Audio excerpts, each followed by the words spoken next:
Greetings, everyone. My name is Peter Young. I'm a member of the Committee 100, and I happen to chair the Committee 100 Asian American Career Ceilings Initiative. This is the 26th event that we have had that have been a mix of virtual, in-person, et cetera, since February of 2020. We're very pleased to have the three team leaders of the Next Gen project of Committee 100 that produced a video that you're going to see.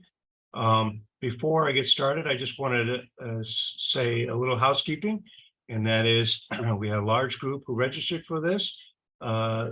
Given how it's set up, after I chat with the team leaders and we see the video, we'll open it up to Q&A from all of you.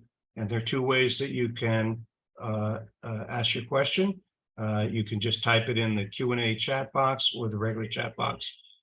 All four of us are going to be able to see your questions, and we'll select ones, and I'll let the panelists answer the ones they want to answer. The only other thing I want to mention is the 26th Committee of 100 Asian American Career Ceilings webcast is going to be on July 6th. And it's going to be on Asian American career ceilings, corporate journeys, and ethnic differences. I'm actually very excited about it. The concept was we've got executives, senior executives from three different companies, but from three different Asian American ethnicities. One is Raj Ratnakar, who is the head of all the strategy for DuPont. He's an Indian American. The second is Jenny Ming, who was a former CEO of Charlotte Russe and also the founder and former president of Old Navy, my favorite place to shop to dress my son when he was young. And she is also a Committee 100 member. And the last is we have Ken Tanji, who is an executive vice president, and he's the chief financial officer of Prudential Financial. So we'll have an Indian American, we have a Chinese American, and we have a Japanese American executive, and they're going to talk about their careers and the issues about career ceilings, but then they're going to have a discussion about whether they really feel their differences, depending upon whether you're, Indian American or Japanese American or Chinese American. I think it's going to be a very interesting conversation, and that is going to be at 4 o'clock Eastern time on July 6th, and we hope to see many of you for that event. So with that, let's turn to the current program. So you see the three people on the screen. We've got Dustin Ling, Chen, Marrian Zhou, and they are the three project leaders of the Next Gen project under the Committee 100's Next Generation Leaders Program that also have Douglas Yoon, Ben Wei, Lei Wang, and Lian as members of that team. I'll just briefly say the Next Gen program has been in existence at Committee 100 for many years, and the whole idea is to select up and coming leaders, Chinese American leaders from different professions and activities, and really give them the opportunity to meet with each other, to work together on projects, and also to get to know some of the Committee 100 members. So with that, what I'd like to do is perhaps in alphabetical order by last name. So Alan, you'll be first, and have each of you just take a minute and describe what you do. And then I'll turn to the issue of how this whole project got started. So Alan, you want to start? Absolutely. Really nice to be with you all today. My name is Chen. I am a managing director and partner at the Boston Consulting Group, and I am part of C100's Next Gen Leaders from last year. And that's where I met some of my peers here, Dustin and Marrian, and that's how we got connected on this project. Really, really excited to be here with you, answer your questions, share a bit about this passion project with you. And, outside of C100, I'm also an active member of BCG's Asian Diversity Network, which is our employee resource group. And just great to be here. I'll pass it along to Dustin. Great. Hi, good afternoon, good evening to everyone. And Peter, I'll say you look very sharp this evening. I know you're going to an event, but it's nice to see you in your talks. But thank you for inviting us. My name is Dustin Ling. I've been with Citibank for almost 20 years. Specifically, I'm in our corporate banking business, specifically focused on sovereign clients, so public sector clients, in particular supranationals. In addition to being part of the NGL or Next Generation Leaders Program at Committee of 100, I'm also very involved at Citi's Asian Leaders Program at the ERG here, but also I sit on the Advisory Council for Ascend New York, which is really talking through the life cycle of Asian Americans in the workforce. So super passionate about this topic and very elated to be here with Alan and Miriam. Marrian? Hey everyone, my name is Marrian Zhou. I'm a journalist covering US-China relations, business, economy, and as a passion project, I also write about Asian American issues, and I'm very excited to be here. Since Dustin mentioned the fact that I have a tuxedo on, I just want to explain I do not normally wear a tuxedo for these webcasts, but in fact, I'm going to the Japan Society Annual Gala, which my wife is the chairperson, so I'm required to go, but I have to leave immediately after this so that I won't be late. So don't expect me to wear this garb every time. But anyway, thank you for the note, Dustin.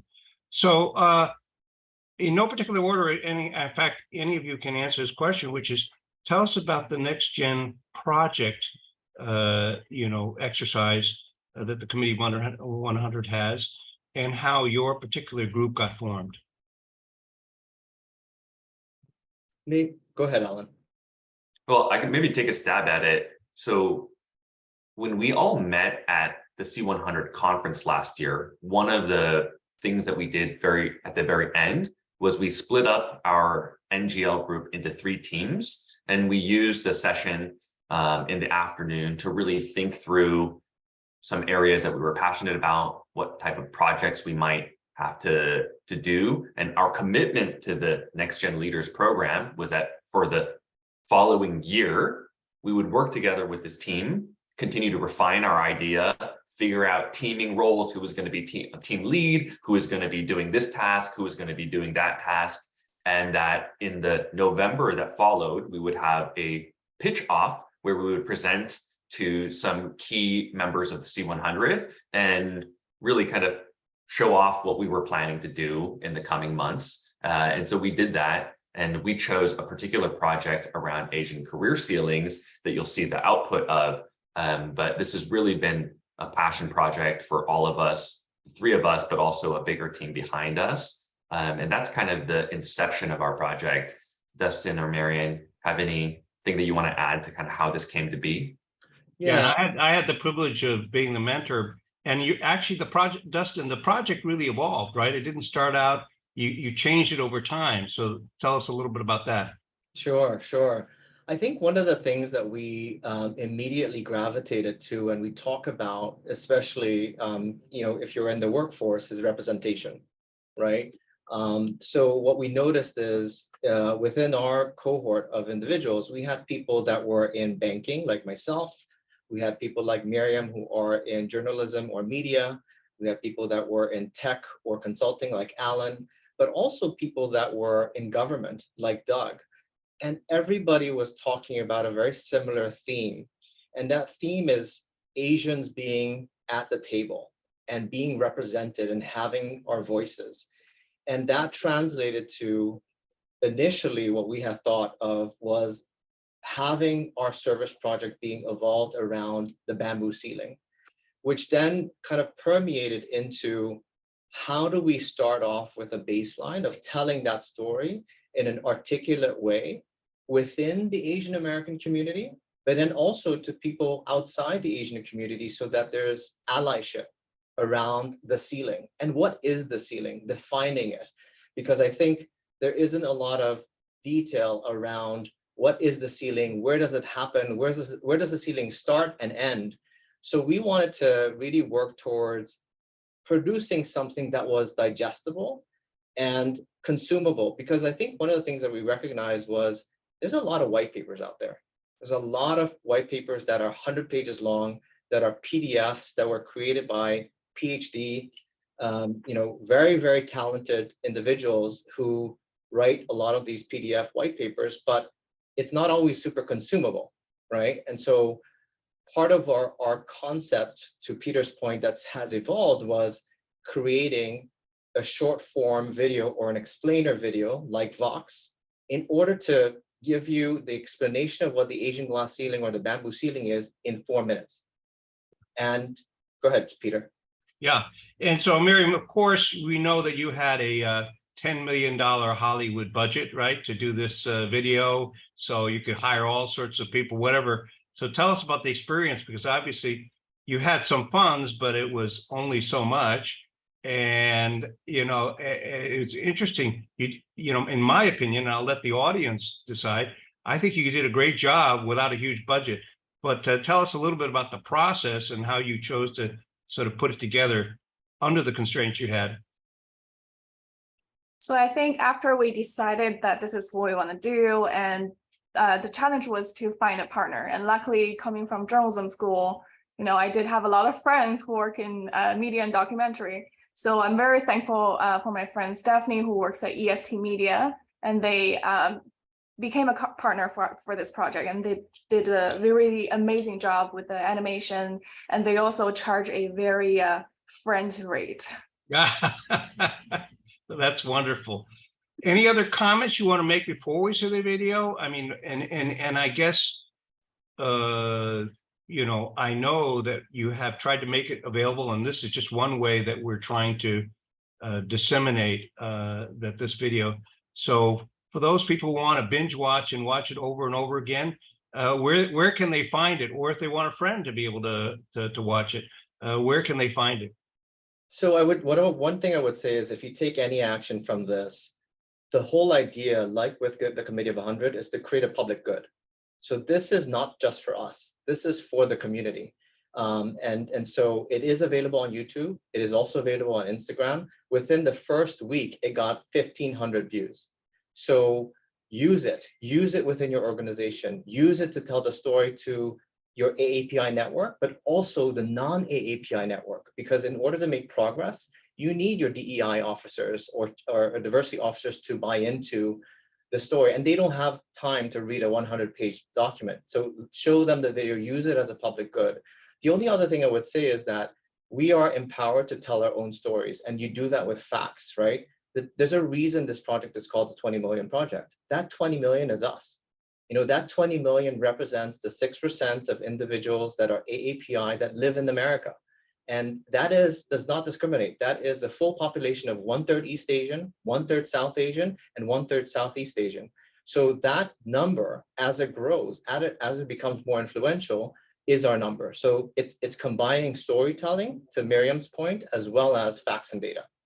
Okay, great. So with that, what I'd like to do is play it, and I will tell, just so the audience knows, you're going to see the Instagram version rather than the full YouTube version, and the only reason why is that Zoom will not accept a resolution above a certain size in terms of video sharing. So again, if you want to see it over and over again, just check under YouTube and you'll see the full-size YouTube version. Here we go. Referring to something that affects nearly all 20 million Asian Americans, from South to Southeast to East Asians. Asian Americans are the fastest growing ethnic group in the US and are projected to pass 35 million by 2060. Yet Asian American representation at senior levels is sorely missing, not just in arts and entertainment, but across businesses, government, and various other industries. Many attribute this to the Asian glass ceiling. But what is the Asian glass ceiling, and what can be done about it? The Asian glass ceiling refers to the multitude of cultural, individual, and structural barriers, both visible and invisible, that exist for Asian Americans in the workplace. So even as minority groups rise to represent more voter blocks and the workforce, Asians are still not making it to the top. Here's what's shocking. Asians make 13% of America's workforce, but only 6%, less than half, hold executive posts, while Black professionals account for 8% of the workforce, but only 5% of executive roles. Compare that to white professionals who represent 69% of the workforce and 85% of executive roles. According to Harvard Business Review, Asians are also the least likely group to be promoted to management positions. There's a few reasons for this. One, stereotypes.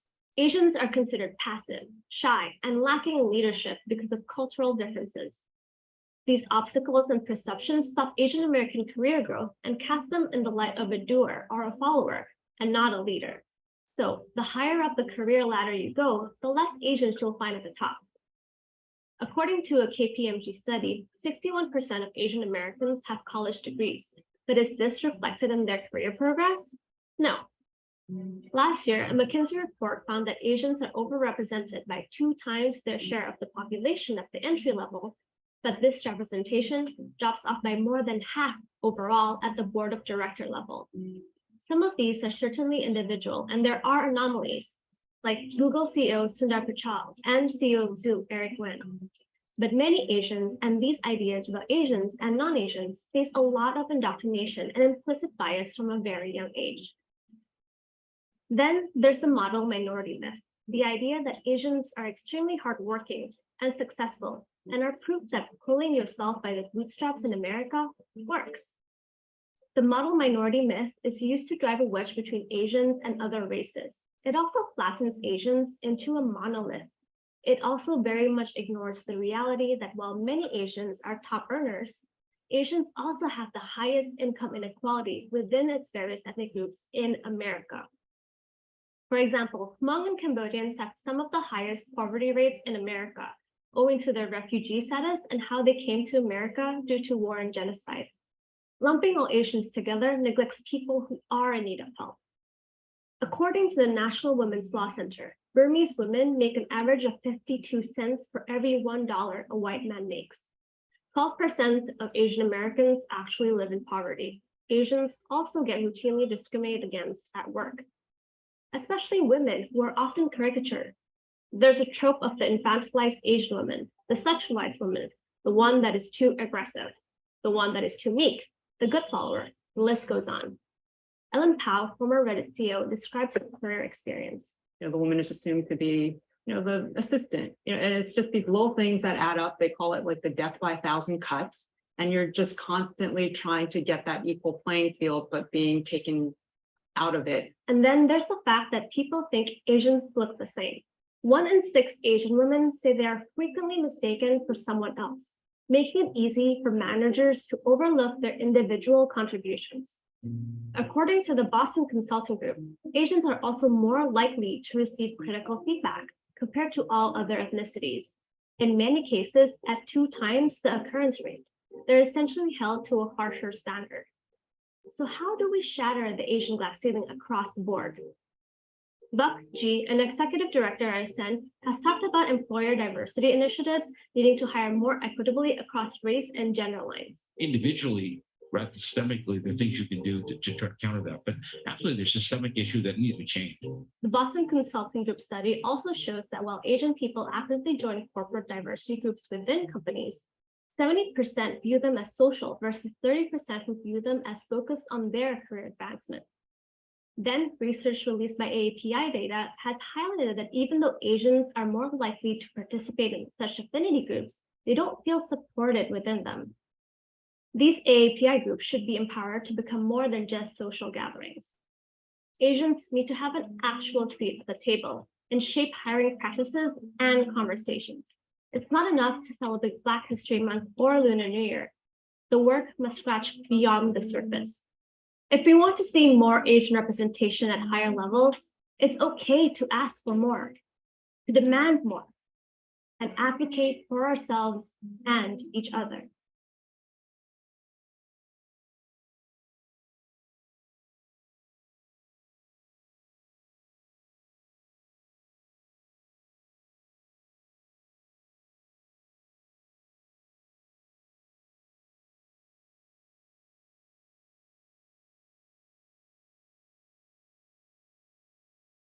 Okay, excellent. Very well done. So why don't we do this? Let's open it up to questions from the audience. And what I'd like is anyone in the audience, just whatever questions you might have, just type it in the chat box and we'll be able to see it.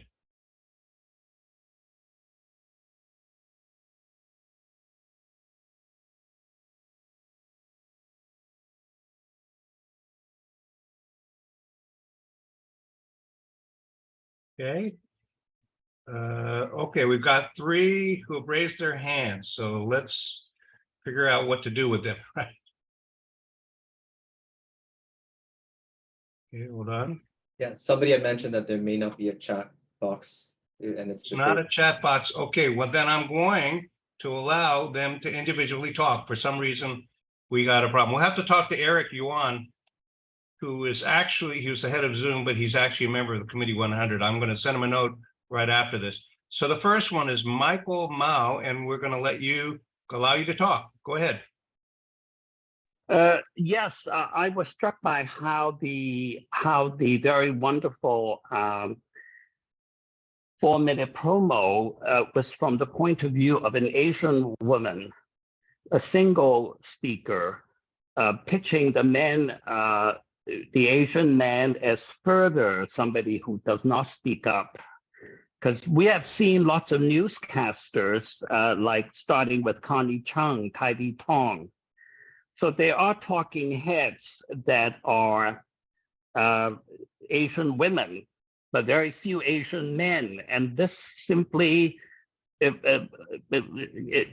adds to the myth that Asian men are poor English speakers and do not speak up. So Michael, is somewhere in your comment, is there a question?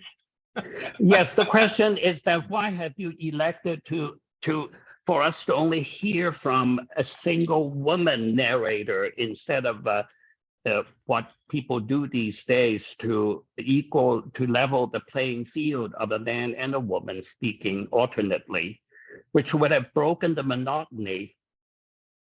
Okay, well, anyone of our panel would like to answer that? Maybe I can start and I can defer to Miriam. I think, Michael, that's a very good observation.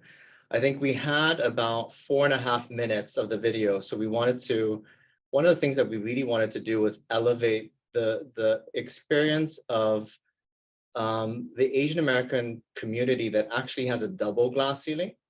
So, women in particular have not only the stereotypes that they deal with as from a gender perspective, but also from the ethnic perspective. So it was important to us, and it's a very good question, Michael, because Miriam and Alan and I talked ad nauseum about who would be the right narrator for this. And, like Michelle Yeoh's moment, which particularly was intentional as well, that we wanted to highlight and start with, we really wanted to highlight the parts of the community that is often experiencing the most series of challenges and obstacles. And to us, we felt that that was women. Not to say that Asian men, whether you're East, South, or Southeast, don't experience that, but we wanted to really kind of hone in on those individuals that experience the stereotypes even more so. But that's kind of my experience and probably my views. Alan and Miriam? I'll go next. Well, I think Dustin answered that question very beautifully.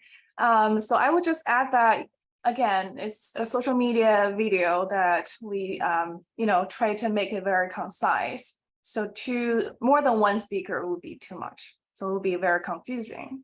And also, having an Asian woman speak, I don't think it necessarily means that the Asian men don't speak, right? So I think it's representative well enough that, we can all work together and move forward together. Alan, any comment before we go on to the next question? No, I think my fellow panelists answered it very well. Okay, next question is from Jenny Wen, and I'm going to allow her to talk. Go ahead, Jenny. Hi, everyone.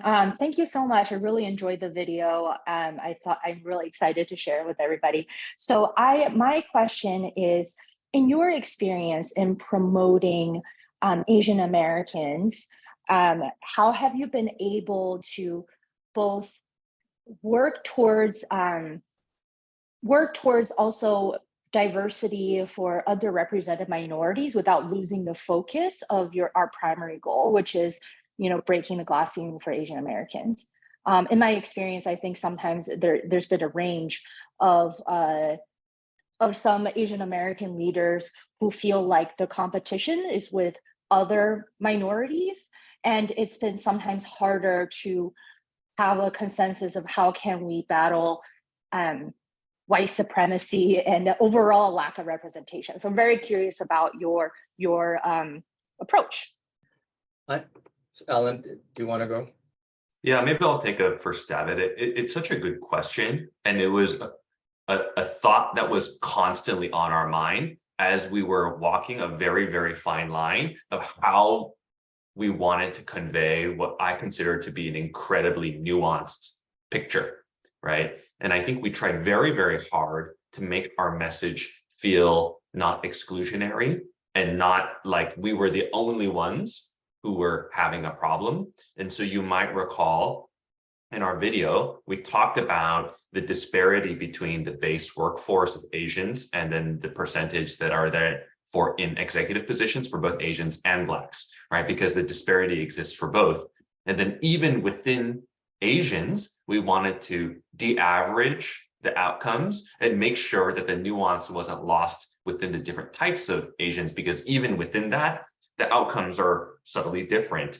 And so I don't know that like our video alone will somehow solve this problem for everyone, but it was very acutely on our minds, and we tried our best to provide a both informative and concise story, but also cast a broader net to help people realize that there is nuance and value in de-averaging, right? We can't just lump everybody together, but there are many pockets of people who experience this challenge in their own unique ways.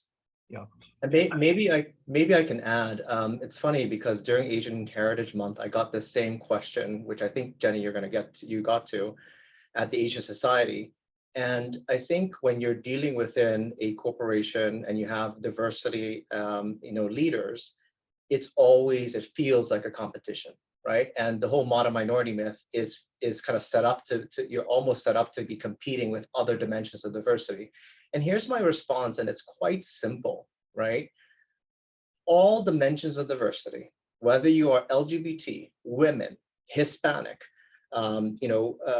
disabled, all dimensions of diversity deserve every resource, nickel and dime, that they require for development.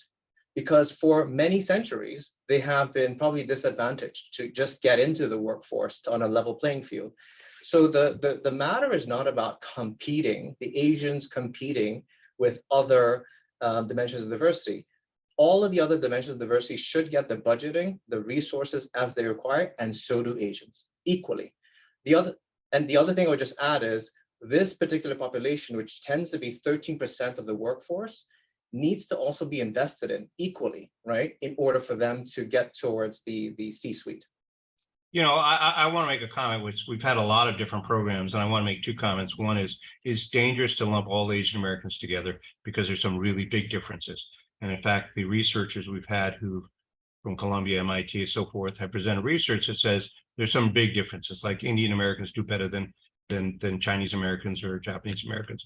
The other is it's not about competing with each other. A lot of success is going to be working together, and there's not enough of that. And if you look across some of the different groups, they've been very successful by working together. And we need more of that. It's not just each one competing for resources. They all really work together a lot more to try to get some things done. Marrian, do you have any comments about Jenny's question before we move on to Chris Tang? Yeah, I was going to say that it's a very important question to ask. And I think within our community, it's very important that, we all understand we're not trying to fill a quota. We're trying to expand, right? We're trying to all move forward together. And also, I think it's quite important that we help each other move up. So I think my first boss after graduation was actually Chinese American. And I really appreciate him for hiring me and opened that door for me. So I think, it's a very important aspect that we all try to help each other to get to that table. Okay, our next question is from Chris Tang. Chris, can you hear us? Yes. Okay, please go ahead with your question. Great job on the video. I think you guys did a really, you really encapsulated all the issues. And I think that having a single narrator helps focus more on the issues than who's actually, or if there were different people relaying that. My question is, what kind of feedback have you been receiving from non-AAPI community on the video or other discussions? Chris, that's a great question. We always designed this not only for our community, as I mentioned, but also for non-Asians. So it's funny, at my firm, the chief diversity officer, who happens to be an African-American woman, said, let's play the video. So for her and her team, who works across dimensions of diversity, it was an asset to be able to understand the nuances of that story. And so she said, let's actually play it. And we played it for 400 people at Citi. And that is a combination of Asian and non-Asian. So at least within the diversity, the DEI community, they've really embraced it at Citi. And that's the goal, right? For it not just to be an echo chamber of us talking to ourselves, but for non-Asians that are allies to us to be able to understand the nuances that they could never probably understand in the same way, like stepping into our shoes. Yeah, and I think the 4 minutes is very indicative of the attention span that people have these days and the information overload. So it's kind of like, let me give you the, the key takeaways, and then if they want to see, understand more, they can ask or, look into it. Although there are people for which 4 minutes is beyond their attention span, right? I guarantee you, Dustin, the people at the trading arm of Citibank, their attention span is about 10 seconds, is that right? But I think with the passage of time, you're going to get more, because you just came out with this. So I think with the passage of time, you're going to get more feedback from people. And it'll be interesting what you might be able to, as a follow-up as well. We can talk about that. So the next one is Deborah Sen. I think I'm pronouncing it correctly. Deborah, go ahead.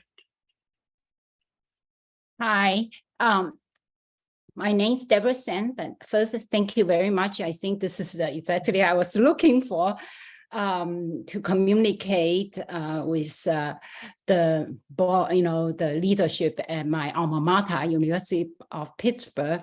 And I'm a first generation immigrant, as you can tell from my English.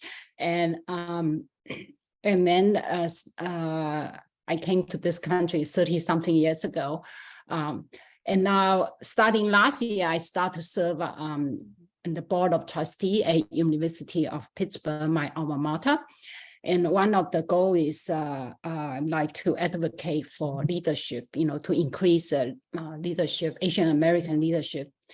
And these, so your video will really come in handy. And I would like to receive even more guidance, how to ask. I think giving more kind of detailed program or whatever to communicate with provost, or the other would be helpful. So anything else, I'd love to receive more material from you guys.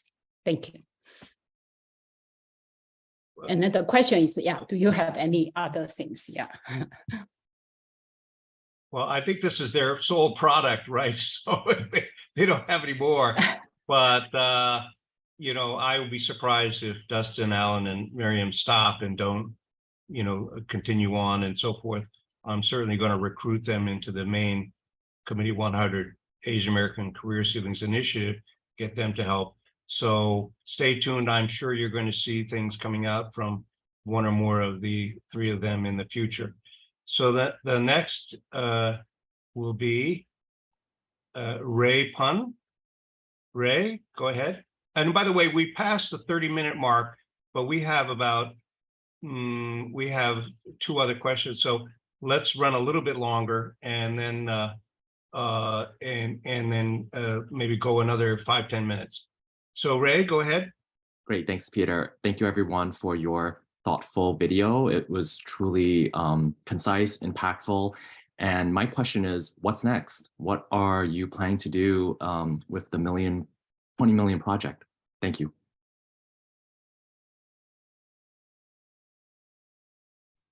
I mean, I'll take a first stab at that, and then I'd love my panelists to chime in too.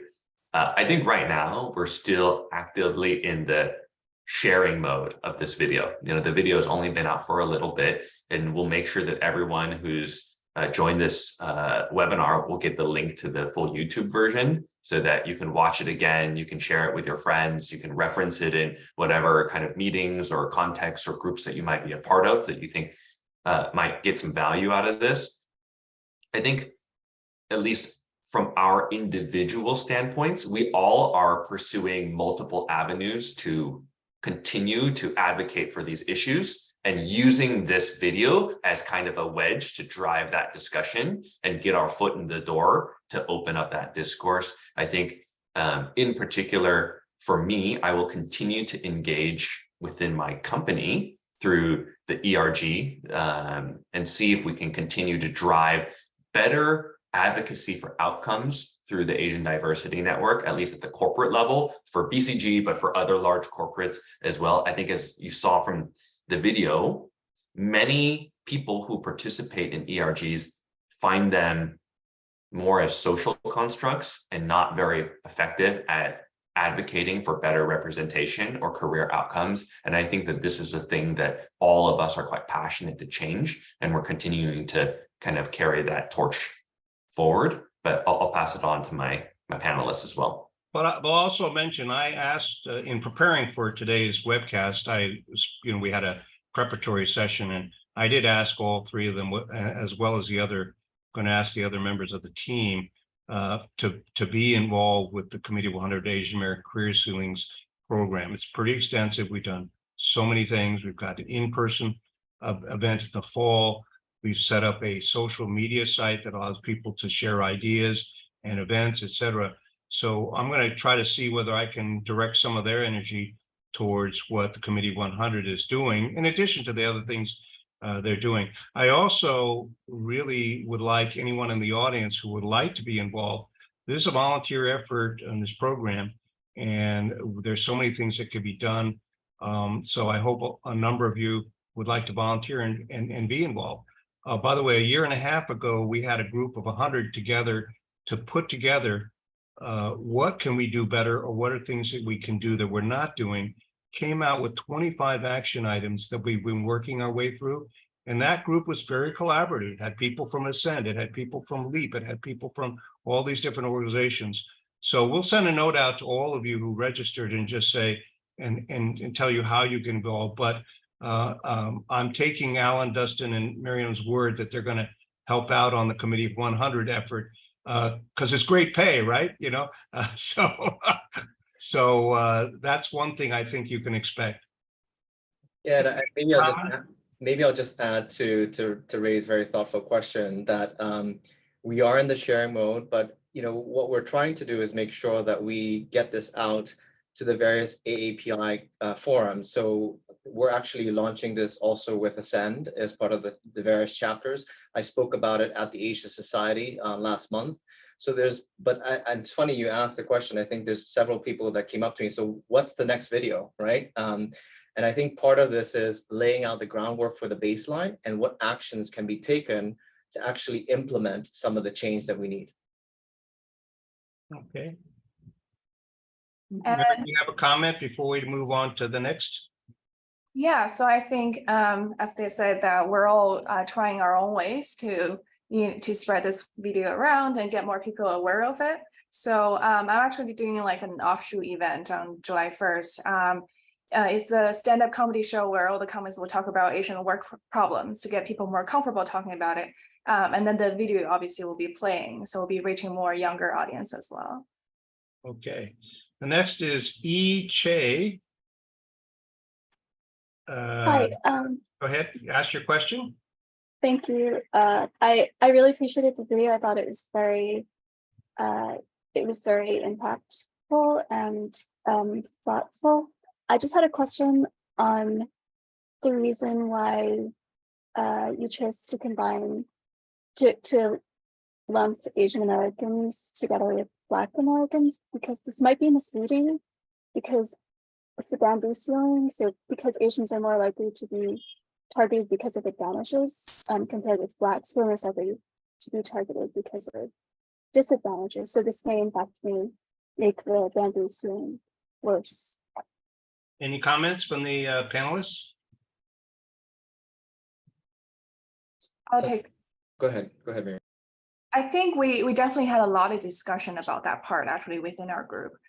And what we're trying to do was to include their data as well, because we want people to know that we are very much aware that the glass ceiling is not just for Asian Americans, it's for everybody with the color skin, right? And also, LGBTQ communities. So I think what we want to do to convey is that, yes, we are aware that we're not the only ones. And also regarding to your question, I think, yes, at one glance, Asian Americans are much more, advantage in some ways, but if you really look at the data, we our wealth gap and the poverty gap is very wide. It's the widest among all the minority groups. So I think, we definitely need to do more to work with other communities, and also need to do more to, share that we're not monolith, right? We have so many different groups within our communities. Okay, we're going to go to Rita Hayden, and then the last question will be from William Chen. So Rita, your question? Rita, can you unmute yourself? Okay, I guess that's not working. So let me move on to our last question, which is William Chen. William, you have a question? Go ahead. Yes, I'm Bill Chen. I'm not sure what the real purpose of the video was, but in my opinion, based upon my experience, in order to break through the glass ceiling or bamboo ceiling, what's important is a demonstration of leadership, gaining confidence and trust among those that you work with and work for, having a personality that establishes relationships, gaining the respect of your bosses as well as contemporaries. And so my question is, whether those are elements that are needed to break through the bamboo ceiling, why wasn't there emphasis or coverage of that? Yeah, I think that it's no doubt that all of the attributes and actions that you describe are still required, right, in order for someone to succeed. Our video is not intended to absolve responsibility from the individual for what it takes to be successful in their career, however they choose to define it. I think our goal was for awareness around some of the systemic challenges that, given all of those things that you mentioned, even all things held equal, otherwise, there are still some systemic pressures that make those outcomes not as likely for the same amount of effort for the same set of circumstances. So I think that was one of our goals, one of our primary goals. Well, I certainly can comment and say it's perfect for a follow-on, right? I think your current video really talked about what is a problem, what are the dimensions. So it'd be logical to have a follow-on, whatever it is, podcast, whatever, just saying, what are the things that you can do? And I encourage you, by the way, all of the Committee of 100 Asian American Career Ceilings webcasts were recorded, and they can be viewed on the Committee 100 website. And we have quite a few that really address this issue, which is what can you do to overcome the problem? So I'd encourage you just to go to the website and choose the ones that you think would be most helpful to you. Any other comments that anyone have to Bill Chen's question?